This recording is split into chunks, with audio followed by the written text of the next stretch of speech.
Hello friends, welcome to trading edge. So आज मैं friends आपके लिए एक नया वीडियो लेके आया हूँ। ठीक है, एकदम ही नया वीडियो लेके आया हूँ। मैंने जो लाइव ट्रेड किया था मार्केट में आज, उसके ऊपर वीडियो लेके आया हूँ। ये सीरीज़ मैं अब से स्टार्ट कर रहा हूँ। सो कभी कभी मैं इसमें जब भी ट्रेड करूँगा तो आप लोगों को बताऊँगा। ये सेटअप जो पूरा है वो सेटअप मैं एक्सप्लेन करूंगा कि किस सेटअप में मैंने कहाँ पे एंट्री किया, कैसे एग्जिट किया, क्या प्लान किया था, राइट। एवरीथिंग मैं इसमें समझाऊंगा। आपको वीडियो पूरा देखना है। देखो, आप लोग वीडियो भगा भगा के देखते हो। देन एक चीज़ मैं बोलना चाहूँगा कि अगर आप लर्निंग के लिए, खुद के लर्निंग के लिए, जिससे आपको पैसा कमाना है, अगर उसके लिए आप 10-15 मिनट नहीं दे सकते, देन ये चीज़ आपके लिए नहीं बनी है। सो आप लोग अभी निकल जाइए। जिनको वीडियो भगा के देखना है, that they can exit right now, they can leave. उनका मुझे कोई काम नहीं है। जिनको पूरा वीडियो देखना है, जो सीखने में इंटरेस्टेड है, उन्हीं के लिए ये वीडियो बना है। ओके, तो बाकी प्लीज़ वो जो लोग हैं ना, वो कोई भी ज़िंदगी में चीज़ सीख नहीं पाएंगे। ये ट्रेडिंग तो छोड़ दो, वो कोई भी चीज़ ज़िंदगी में नहीं सीख पाएंगे जिनके पास इतना पेशेंस नहीं है कि मैं खुद के लिए 10-15 मिनट लर्निंग का वीडियो बनाऊं। ठीक है, तो ये चीज़ आप लोगों को एक ध्यान रखनी है कि अगर वीडियो देख रहे हो तो पूरा देखो, बाकी कोई सेंस नहीं है वीडियो देखने का। तो यहाँ पे हम पूरा सेटअप एक्सप्लेन करेंगे। ये सीरीज़ में स्टार्ट कर रहा हूँ आप लोगों के लिए। इसके लिए मैंने एक अलग अकाउंट, छोटा सा अकाउंट मैंने एक अलग रखा है, जिसका मैं अभी आपको पीएनएल भी दिखाऊंगा। देखो, पीएनएल से कुछ फ़र्क पड़ने वाला नहीं है आप लोगों को।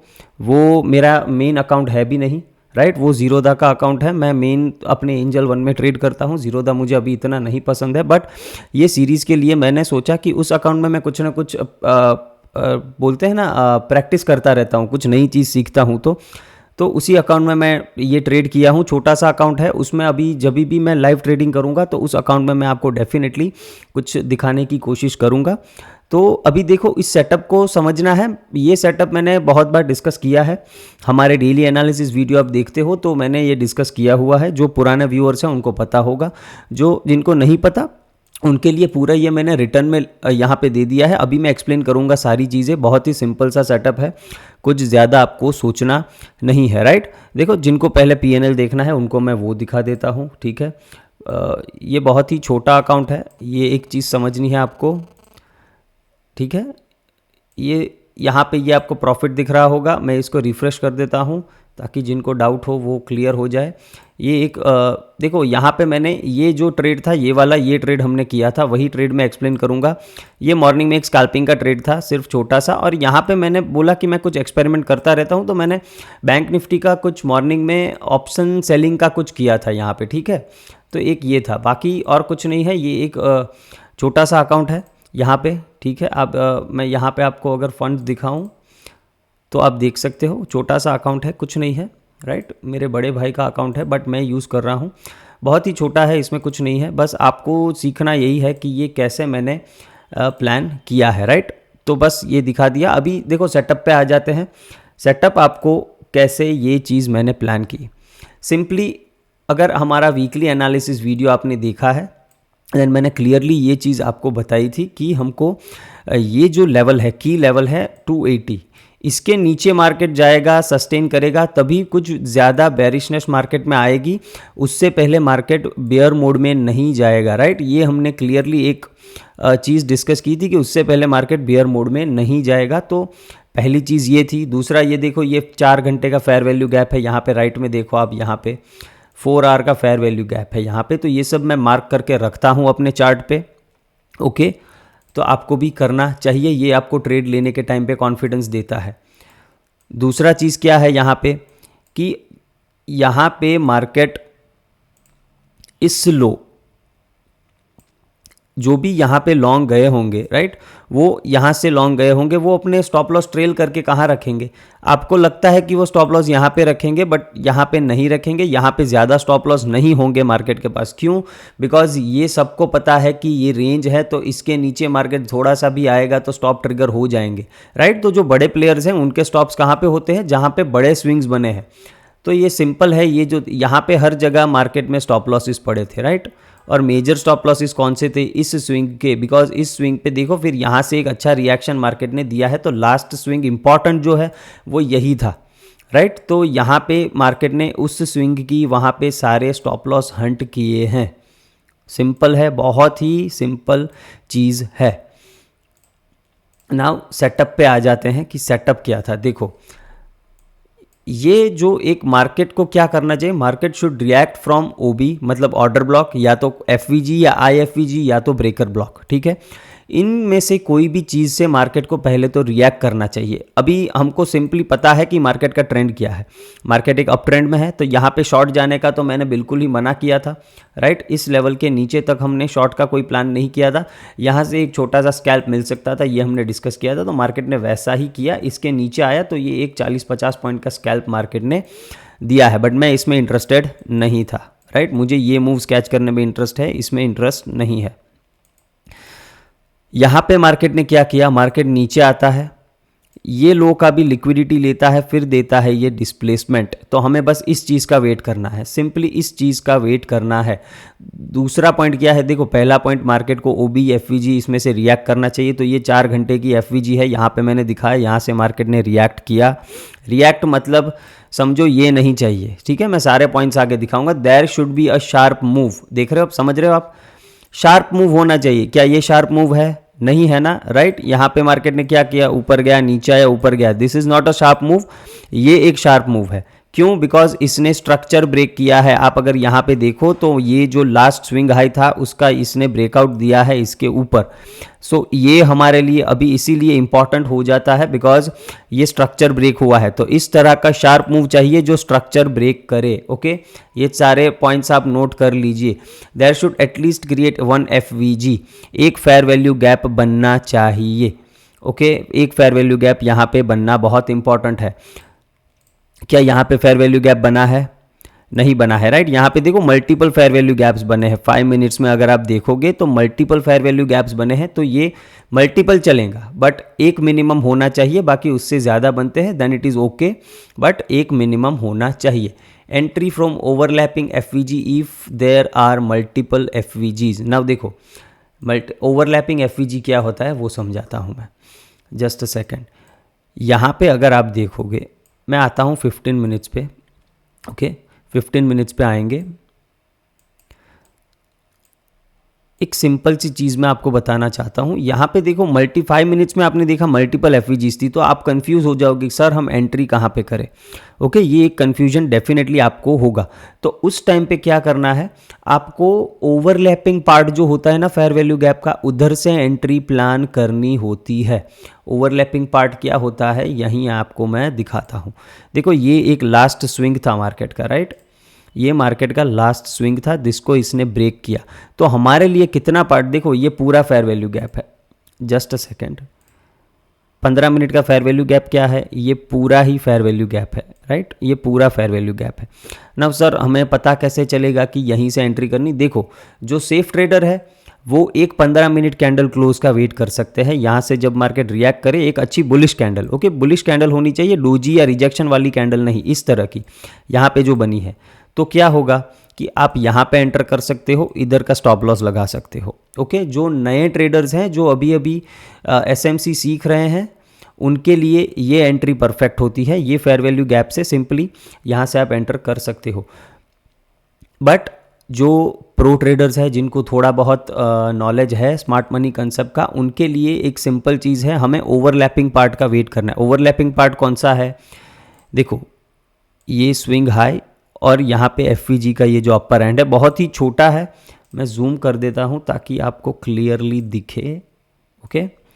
ये जो स्विंग हाई लगा है मार्केट का, ये जो स्विंग हाई और ये जो एफवीजी का अपर पार्ट है, ये बहुत ही छोटा है। इसको मैं ड्रॉ कर देता हूँ इससे, ये बॉक्स से, तो आपको पता पड़ेगा। मैं इसके आज आपको 2 एग्जांपल्स दिखाऊंगा ओवरलैपिंग एफवीजी कितना काम करता है, राइट। सो आपको समझ में आ जाएगा कि मैं क्या बोल रहा हूँ। ये एफवीजी का, अब मुझे कौन सा पार्ट लेना है, देखो सिंपली यहाँ से लेके इस हाई तक ही मुझे जाना है, ठीक है, ये हाई तक, सिंपल। अब मैं आ जाता हूँ 5 मिनट्स पे। ना 5 मिनट्स पे मुझे क्या करना है, देखो ये आ गया ना, मेरा ओवरलैपिंग पार्ट इतना ही था फेयर वैल्यू गैप का, तो बस मुझे इसको मार्क करके रखना है। हम इधर जब भी मार्केट टैप करेगा, यहाँ पे कोई भी 1 मिनट पे रिएक्शन देता है, आप तुरंत ही बाइंग कर सकते हो। अगर आप देखो तो 1 मिनट में इधर रिएक्शन मिला होगा और बहुत ही बढ़िया मिला है। क्या मिला है समझो, यहाँ पे मार्केट नीचे आ रहा था, ठीक है, एक और लो लगाया मार्केट ने, ये बेस्ट होता है, ठीक है, बिकॉज मार्केट यहाँ पर भी सेलर्स को ट्रैप कर रहा है। फिर मार्केट ने तुरंत एक एनगल्फिंग कैंडल बना दी, यहीं पे एंट्री हुई थी हमारी और फिर ये ब्लास्ट, ओके, फिर ये ब्लास्ट मूव आपने देखा है कैसे आया है। तो बहुत ही सिंपल है, रूल्स पे वापस चले जाते हैं। देखो एंट्री रूल मैंने समझा दिया कि आपको या तो ओवरलैपिंग फेयर वैल्यू गैप से, ओवरलैपिंग मतलब क्या है, देखो ये जो प्रीवियस स्विंग को जिसको मार्केट ने ब्रेक किया है, प्रीवियस स्विंग हाई या स्विंग लो जो भी है, अगर आप डाउन साइड का ट्रेड देख रहे हो तो स्विंग लो होगा, यहाँ पे स्विंग हाई होगा, बिकॉज हम ऊपर का ट्रेड ले रहे हैं, ठीक है। तो ये जो प्रीवियस स्विंग है जिसको मार्केट ने ब्रेक किया है, उसका और जो भी आपका फेयर वैल्यू गैप बन रहा है उसके बीच में जो भी गैप है उतना ही आपको लेना है, राइट। देखो ये फेयर वैल्यू गैप तो पूरा है, यहाँ से लेके यहाँ तक है और यहाँ नीचे भी फेयर वैल्यू गैप है, ये भी एक फेयर वैल्यू गैप है। तो कौन से जगह से आपको ट्रेड लेना है, सिंपल है, जो भी फेयर वैल्यू गैप, मतलब देखो इस फेयर वैल्यू गैप ने मार्केट का स्ट्रक्चर ब्रेक किया है, तो ये फेयर वैल्यू गैप आपके लिए इंपॉर्टेंट हो जाता है। आप ये पूरा भी मार्क कर सकते हो, यहाँ पे जैसे ही मार्केट टैप करके रिएक्शन दे आप यहीं से ट्रेड ले सकते हो। आपको ये ओवरलैपिंग वाला कुछ कंफ्यूजिंग लग रहा है तो आप इसे छोड़ दो, कोई दिक्कत नहीं है। आपको सिर्फ इस एक फेयर वैल्यू गैप का ध्यान रखना है, जो फेयर वैल्यू गैप ओवरलैप कर रहा हो किसको, जिसने मार्केट का ब्रेक ऑफ स्ट्रक्चर किया हो, ठीक है, मार्केट का जिसने स्ट्रक्चर ब्रेक किया हो वो वाला फेयर वैल्यू गैप आपको एंट्री के लिए यूज करना है। वहां से सिंपली आपको टारगेट, फिर एक और तरीका है एंट्री करने का, देखो मैं समझाता हूं, एक और तरीका है। अगर मान लेते हैं कि यहां पे फेयर वैल्यू गैप नहीं आ रहा है, मार्केट एकदम बुलिश होके जा रहा है बट यहां पे फेयर वैल्यू गैप नहीं है, उस केस में आप एंट्री कैसे प्लान कर सकते हो, आपको फिब लेना है। देखो ये स्विंग लो से हमें फिब नहीं लगाना है, जहां से ये डिस्प्लेसमेंट लेग स्टार्ट हुआ वहां से, तो यहां से स्टार्ट हुआ इस वाली कैंडल से, तो यहां से लेके मैं इस स्विंग हाई तक फिब लगाऊंगा, ओके, सिंपल है। जस्ट सेकेंड, इसको एक्सटेंड कर लेते हैं,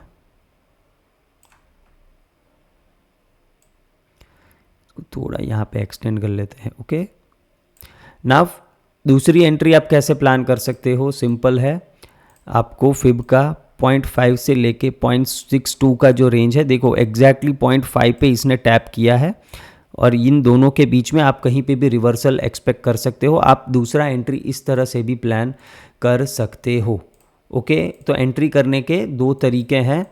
नाउ स्टॉप कहाँ पे रखने हैं, देखो मैंने ये चीज़ समझा दी, there should be at least 1 FVG, okay. Overlapping आप एफवीजी से एंट्री कर सकते हो या फिर 50 to 62% retracement zone of displacement leg. तो डिस्प्लेसमेंट लेग मैंने बताया कि जहाँ से शार्प मूव आना स्टार्ट हुआ है वहीं से आपको फिब मार्क करना है, ये स्विंग लो से मार्क करना ज़रूरी नहीं है, okay, simple. SL below swing low और 75% ऑफ फिब लेवल। यहाँ पे एसएल कहाँ पे जाएगा आपका, या तो इस स्विंग के नीचे रख सकते हो, ओके, सबसे सेफ स्टॉप लॉस यही होता है, और आप 0.75 के नीचे भी रख सकते हो। देखो मुझे एक्सपीरियंस है, मुझे पता है कि मार्केट के पास इसके नीचे आने का कोई रीज़न नहीं है। सिंपली एक चीज़ समझो, मेरे पास ये एक ब्रेकर ब्लॉक है, क्यों, बिकॉज मार्केट ने यहाँ पे बाइंग आया, फिर सेलिंग आया, फिर ये मार्केट में बाइंग आ गया, तो इस चीज़ को मैं ब्रेकर ब्लॉक के ऊपर भी एक वीडियो बना दूंगा, डोंट वरी, ओके। तो यहाँ पे जो प्राइस है वो बैलेंस्ड प्राइस है, यहाँ पे बैलेंस्ड प्राइस है, तो मुझे सिंपली पता था कि प्राइस को इतना नीचे आने का कोई सेंस नहीं बनता। अगर प्राइस यहाँ नीचे आता है देन मेरा ट्रेड ही गलत हो जाएगा, इसीलिए मैंने स्टॉप यहाँ पे नहीं रखा, यहाँ पे रखा, because price did not have to come back here, ये मुझे पता था, राइट। तो आप दोनों में से कहीं पे भी स्टॉप लॉस प्लान कर सकते हो, यहाँ पर भी कर सकते हो या 0.75 के नीचे भी कर सकते हो। और टारगेट क्या होना चाहिए, डे का हाई या फिर कोई अपोजिंग लिक्विडिटी। मान लेते हैं डे हाई पे आपका 1:2 भी नहीं आ रहा है, ओके। कभी कभार ऐसा होगा कि आपके टारगेट के लिए आप अगर प्लान कर रहे हो यहाँ से, तो 1:2 पे आपका मतलब डे हाई है वो 1:2 से कम है, तो उस केस में आप अपोजिंग लिक्विडिटी कोई भी टारगेट कर सकते हो। मतलब क्या, जो जहाँ पे सेलर्स के स्टॉप हाँ सेलर्स के स्टॉप होंगे, राइट। मतलब हम बाय साइड लिक्विडिटी टारगेट करेंगे। तो यहाँ पे तो डे हाई ही यहाँ था, तो वहीं पे हमने टारगेट रखा था, एग्जैक्टली वो अचीव हुआ, मार्केट वहाँ से रिवर्स हो गया है, राइट। इधर से मार्केट ऊपर भी गया होता, आई डोंट केयर, मेरा टारगेट यही था। ये डे और डे हाई से देखो थोड़ा पहले ही निकला हूँ मैं, ओके। तो ये चीज़ समझनी बहुत ही इंपॉर्टेंट है कि या तो डे हाई टारगेट करो, या फिर देखो अगर डे हाई यहाँ पे नहीं होता, मान लेते हैं कि यहाँ पे डे हाई नहीं होता, डे हाई समवेयर अराउंड यहीं पे होता, एकदम छोटा सा आपको टारगेट मिल रहा होता डे हाई तक, तो आप क्या टारगेट कर सकते हैं, तो ये सारे लिक्विडिटी पॉइंट्स है मार्केट में, ओके। तो यहाँ पे आप टारगेट कर सकते हो, या फिर प्रीवियस डे का क्लोजिंग आप टारगेट कर सकते हो, ये सब टारगेट्स आप रख सकते हो। जनरली ऐसे मूव्स मिलते हैं तो अपोजिट साइड की लिक्विडिटी के लिए मार्केट जाता है, ओके। तो यहाँ पे लिक्विडिटी कहाँ पड़ी थी, डे हाई पे ही पड़ी थी, obviously, because day high and day लो पे लिक्विडिटी डेफिनेटली पड़ी होती है। तो ये चीज़ एक बहुत ही सिंपल है, आप रेगुलर फॉलो, और लिक्विडिटी का वीडियो प्लेलिस्ट में पड़ा है, आप जाके देख सकते हो, okay. Same setup bank Nifty में यूज़ किया था बाद में, बिकॉज ये बैंक निफ्टी का ट्रेड मुझसे छूट गया था, बिकॉज मैं निफ्टी में ट्रेड कर रहा था, ओके। और फिर निफ्टी में भी ये बहुत ही बढ़िया इधर हीरो ज़ीरो का मूव मिल जाता मुझे, यहाँ पर भी एक सेटअप बना था, A+ सेटअप यहाँ पर भी बना था, वो भी मैं अभी आपको डिस्कस करता हूँ। देखो ये सेटअप क्या होता है, मैंने अभी लास्ट की 2-3 वीडियो पहले मैंने ये सेटअप बताया था कि एक्सपायरी के दिन अगर मार्केट लोअर लो बनाता है, देखो मॉर्निंग में मार्केट ये गैप डाउन खुल के एक लो बनाया, फिर पुल बैक दे के एक और लो बनाया, लोअर लो बनाया, अगर उसके बाद मार्केट रेजिस्टेंस को ब्रेक करता है तो ये शार्प मूव आता है। ये चीज़ मैंने आपको बताई थी 2-3 दिन या फिर लास्ट वीक मैंने बताई थी। तो ये भी A+ सेटअप है, जिनको नहीं पता ये आज लिख के रख लो। जब भी कोई भी एक्सपायरी हो, Nifty, fin Nifty, bank Nifty, कोई भी एक्सपायरी हो, मार्केट मॉर्निंग में अगर एक लो लगाता है, फिर लोअर लो लगा के मार्केट यहीं पे सस्टेन करके रेजिस्टेंस को ब्रेक करता है, देखो ये सारे एरिया रेजिस्टेंस के थे, इसको ब्रेक करता है, देन मिनिमम टारगेट आपका डे हाई होता है, इसमें बहुत नज़दीक था, तो आप कल के क्लोजिंग तक, मतलब यहाँ कहीं तक के टारगेट तो आप रख ही सकते थे। तो ये भी एक A+ सेटअप था, बट मैं निफ्टी में ट्रेड कर रहा था तो ये मैं देख नहीं पाया। बैंक निफ्टी में सेम सेटअप जो निफ्टी में ट्रेड किया है वही किया है। बैंक निफ्टी कहाँ से रिएक्ट करके आ रहा था, 1 आवर के FVG से, ओके। बैंक निफ्टी में मैंने यहाँ पे ट्रेड क्यों नहीं लिया, बिकॉज देखो एक सिंपल सा रीज़न था कि ये जो कल का लो लगा था ना बैंक निफ्टी में, इसको बैंक निफ्टी ने स्वीप नहीं किया, राइट। बैंक निफ्टी ने इसको लिक्विडिटी स्वीप इसका नहीं किया, तो मुझे इस ट्रेड पे कॉन्फिडेंस नहीं था। आप देखो मैं कितना अपने सेटअप को फॉलो करता हूँ, जो भी रूल्स मैंने लिख के इधर दिखाया आपको कि लिक्विडिटी स्वीप मार्केट में होना चाहिए, तो वो लिक्विडिटी मार्केट को ग्रैब, देखो मार्केट शुड टेक लिक्विडिटी, मैंने बताया इधर। तो यहाँ पे मार्केट ने इधर इस लो की लिक्विडिटी नहीं ली थी, तो मुझे इतना कॉन्फिडेंस नहीं आ रहा था। बाकी इसका स्ट्रक्चर पॉजिटिव था मॉर्निंग से, बट ये लिक्विडिटी नहीं ली थी, तो मैं इधर नहीं ट्रेड कर पा रहा था। सिंपल है। तो इधर मैंने क्या प्लान किया, फिर मैंने यहाँ पे क्यों प्लान किया, ये चीज़ समझो। यहाँ पे इसीलिए प्लान किया बिकॉज मार्केट ने देखो ये एक अटेम्प्ट किया ऊपर जाने का, फिर यहाँ से नीचे आ गया। तो यहाँ पे जिन्होंने भी ये बाइंग रैली मिस की होगी, या फिर जो भी यहाँ पे ट्रेल कर रहे होंगे, उन सभी के स्टॉप लॉस इस स्विंग के नीचे होंगे, राइट। तो मेरा सिंपल सा फंडा था कि मार्केट इसके नीचे आए, ये स्टॉप लॉस ले, और फिर इधर टैप करे। यहाँ पे इसने टैप किया है, ये जो ड्राइंग है वो मैं हटा देता हूँ, आपको तो दिखेगा। देखो मार्केट ने यहाँ पे टैप किया है, ये स्विंग पे, ठीक है, यहाँ पे टैप किया, यहीं पे ट्रेड लिया था, ओके। सिंपल, आप प्रीमियम ग्रुप में मैंने दिया हुआ है, दिखा दूंगा वो भी आपको। और मैंने टारगेट क्या रखा था, सिंपली डे हाई तक के टारगेट रखे थे, बट इसमें टारगेट नहीं मिला। यहाँ पे मैं 70% ऑफ हो चुका था। जैसे ही ये कैंडल मिली, जो बाकी की क्वांटिटी थी 30%, उसको भी निकाल दिया, बिकॉज ये फिर मुझे लग रहा था कि ये रिवर्सल लेगा, ठीक है, ये ऊपर जाने के मूड में नहीं है, ये समझ में आ गया। यहाँ पे मैंने इस पॉइंट का वेट क्यों किया, सेम लॉजिक, यहाँ पर भी ये ओवरलैपिंग फेयर वैल्यू गैप है। देखो ये जो फेयर वैल्यू गैप है ये इतना बड़ा है। अब आप बोलोगे सर इसमें तो यहाँ पर टैप हो चुका है, यहाँ से रिएक्शन क्यों नहीं मिला। आप खुद अपनी आंखों से देखो, यहाँ से रिएक्शन, ये फेयर वैल्यू गैप है ना पूरा, तो यहाँ से रिएक्ट हो जाना चाहिए था ना मार्केट को, क्यों यहाँ से रिएक्ट किया मार्केट ने? बिकॉज ये ओवरलैपिंग पार्ट है, ये जो पार्ट है इतना सा पार्ट, इसने मार्केट का स्ट्रक्चर ब्रेक किया है। तो मेरे लिए सिर्फ इतना सा पार्ट फेयर वैल्यू गैप का इंपॉर्टेंट हो जाता है, बिकॉज ये स्विंग का स्ट्रक्चर सिर्फ इतने से पार्ट ने ब्रेक किया है। तो मेरी एंट्री यहीं पे होगी। आप सोचो इसमें स्टॉप लॉस कितने छोटे आएंगे, राइट? मैं एंट्री 1 मिनट पे करता हूँ, तो इसीलिए मुझे इतने अच्छे रिस्क रिवॉर्ड वाले ट्रेड, देखो मैं 1:5.5 का ये ट्रेड है पूरा नहीं ले पाया, मैंने 70% यहाँ पे कहीं पे बुक कर दिया था, मतलब 1:4.8 तो मैंने बुक किया, और बाकी का मैंने यहाँ पे इधर इस कैंडल के बाद, मतलब इसमें भी बाकी की क्वांटिटी में भी मैंने ऑलमोस्ट 1:2 तो मैंने बुक किया है, राइट? तो बहुत ही देखो सिंपल सेटअप है। मैं आपको टेलीग्राम ग्रुप पे नहीं जुड़े तो उस पर जुड़ जाइए, उस पर मैं दिखाता हूँ। देखो आपको, देखो यहाँ पे अगर आप देखते हो, मैंने यहाँ पे 11:35 को बोल दिया था, 11:35 को इस ग्रुप में, कि expecting good reversal in second half, right? एकदम सिंपल क्लियरली बता दिया था। Something cooking in market, don't get trapped on short side, just my view, 12:15 को बोला था, राइट? आप ये सब चीज़ें सिर्फ देखते जाओ, यहाँ पे कितना मैं इसमें ग्रुप में हेल्प मिलती है। ये ट्रेड लेने से पहले मैंने इधर डाल दिया था ग्रुप पे कि मैं कुछ ऐसा, देखो planning something like this in Nifty, कि यहाँ पे निफ्टी आएगा, मैं ये स्टॉप लॉस लगा के ये टारगेट लूँगा, राइट? सब इधर मैंने दिखाया है, देखो कैसा लगा, राइट? ये देखो प्रीमियम ग्रुप का ये जो भी मेंबर्स हैं उनके लिए ये कैच हमने किया था। निफ्टी का सेम ट्रेड 157 से 231 का हाई लगाया है इसने, राइट? पूरा टारगेट डन। तो ये सब चीज़ें टेलीग्राम पे मैं अपडेट करता हूँ, जो भी इंपॉर्टेंट होती है। ज्वाइन नहीं किया तो कर लीजिए, फ्री है सबके लिए। इंपॉर्टेंट लेवल्स अपडेट करूँगा। ट्रेड रोज़ आएंगे कि नहीं आएंगे नहीं पता, बट नॉलेज रोज़ मिलेगा, वो मेरा प्रॉमिस है। ओके, नॉलेज रोज़ मिलेगा, उस पर कुछ ना कुछ मैं आपको लेवल्स वगैरह शेयर करता रहूँगा। तो अगर आपको ये वीडियो पसंद आया है फ्रेंड्स, और आप ऐसे और वीडियोस चाहते हो, देन इस वीडियो को लाइक एंड शेयर करना है। तो मैं, अगर मुझे लगेगा कि आपको पसंद आ रहा है, देन मैं ऐसे वीडियोस और बनाऊंगा, और नेक्स्ट टाइम मैं लाइव ट्रेड करते हुए वीडियो बनाऊंगा, तो आपको थोड़ा और मज़ा आएगा, राइट? बिकॉज आपको लाइव PNL वगैरह देखने में मज़ा आता है, राइट? तो मैं वो भी करूँगा। Okay, so C you friends, hope आपको वीडियो पसंद आया है। लाइक एंड शेयर ज़रूर करना। Thank you.